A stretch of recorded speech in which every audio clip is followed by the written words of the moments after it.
This is a president who has decided if it's going to be war, it's going to be war against the vaccine and any governors who stand in his way. President Biden is fed up, and this speech was about telling people you are now put on notice. The president's now saying if you don't get vaccinated, not only are you putting the country at risk, but you yourself are going to face dire consequences. So if you're someone who thinks this isn't going to touch your life, President Biden is saying it's getting personal. I'm coming for you. He wants COVID on cruise ships. He wants COVID in the schools. He wants COVID everywhere. Apparently wants to spread it everywhere. Talk about the legal backing for what the president is doing. Does he have one?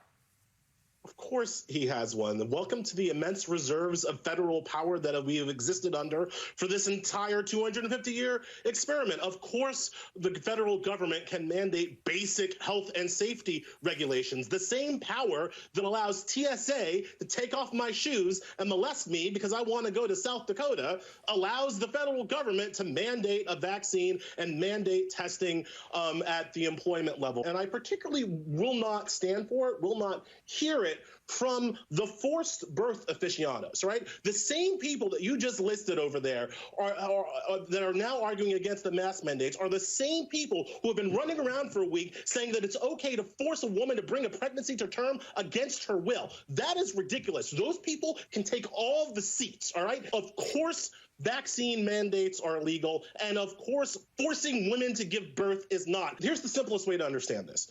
The government can require people to be healthy.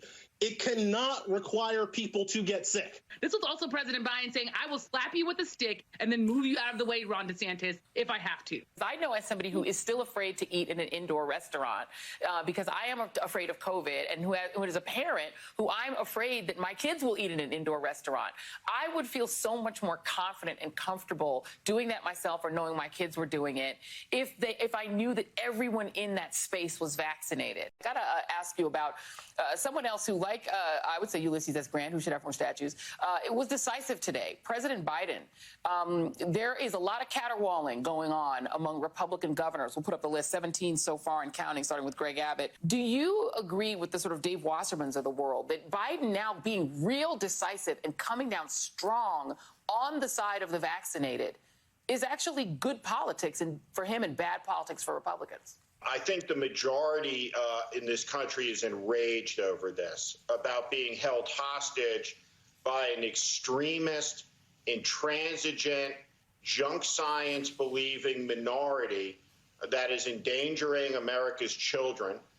We're in the opening months of what will be the children's phase of this pandemic, and we will see death of America's children. And I think there is a lot to be said about how a society treats its children, its most vulnerable citizens.